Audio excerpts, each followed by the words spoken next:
അങ്ങനെ ഞങ്ങൾ കല്യാണത്തിന് പോകാനായിട്ട് ഒരുങ്ങി റെഡിയായി കഴിഞ്ഞു. ഇന്നൊരു സൺഡേ ആണ്. എൻ്റേത് ഓറഞ്ചും പച്ചയും ചേർന്നിട്ടുള്ള ഒരു ജൂട്ട് സിൽക്ക് സാരിയാണ്.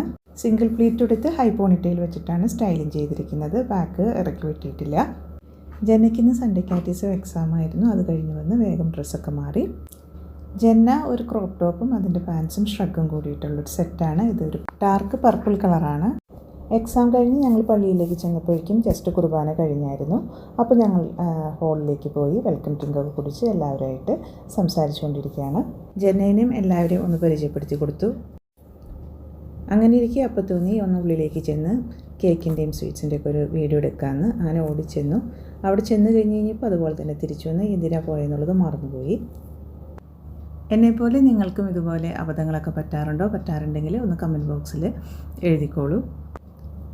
അങ്ങനെ അവിടുന്ന് വെൽക്കം ഡ്രിങ്കൊക്കെ പിടിച്ച് ഏറ്റവും ഫ്രണ്ടിലേക്ക് പോയി സീറ്റൊക്കെ പിടിച്ചിരുന്നു. അങ്ങനെ ചെറുക്കനും പെണ്ണും വീട്ടുകാരും സ്റ്റേജിലേക്ക് കയറി. പിന്നെ കേക്ക് കട്ടിങ്ങും വൈൻ ടോസിങ്ങും കഴിഞ്ഞു. ഞങ്ങൾക്ക് ഏറ്റവും ഫ്രണ്ടിൽ തന്നെ സീറ്റ് കിട്ടിയായിരുന്നു. അതുകൊണ്ട് തന്നെ എല്ലാം നല്ല ഭംഗിയിൽ കാണാൻ പറ്റി. അപ്പോഴേക്കും സ്റ്റേജിൽ മാർഗം കളി കളിക്കാനുള്ള കുട്ടികളെത്തി. അടിപൊളി ഡാൻസ് ആയിരുന്നു. അതിനുശേഷം ഞങ്ങൾ ഫുഡ് എടുക്കാനായിട്ട് നീങ്ങി. നല്ല വലിയ ക്യൂ ആയിരുന്നു.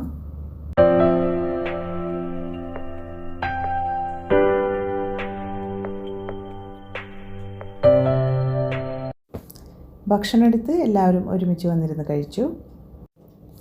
ഫുഡിനെ പറ്റി ജനമോൾ പറഞ്ഞോളൂ. ഫുഡ് അടിപൊളിയായിരുന്നു, ടേസ്റ്റ് ഉണ്ടായിരുന്നു. പിന്നെ ഞാൻ മൊത്തം ഫുഡ് കഴിച്ച അടിപൊളി കിടിലൻ ഫുഡാണ്. ഫുഡൊക്കെ കഴിച്ച് കഴിഞ്ഞു. ഞങ്ങൾ തിരിച്ച് വീട്ടിലേക്ക് പോകാനുള്ള തയ്യാറെടുപ്പിലാണ്. അതിക്ക് മുമ്പ് എൻട്രൻസിൻ്റെ അവിടെ നിന്ന് കുറച്ച് ഫോട്ടോസും വീഡിയോസും എടുത്തു. ഫംഗ്ഷനൊക്കെ കഴിഞ്ഞ് ഞങ്ങളങ്ങനെ വീട്ടിലെത്തി. അപ്പോൾ ഇന്നത്തെ വീഡിയോ ഇത്രയും തന്നെയുള്ളൂ. എല്ലാവർക്കും ബൈ ബൈ.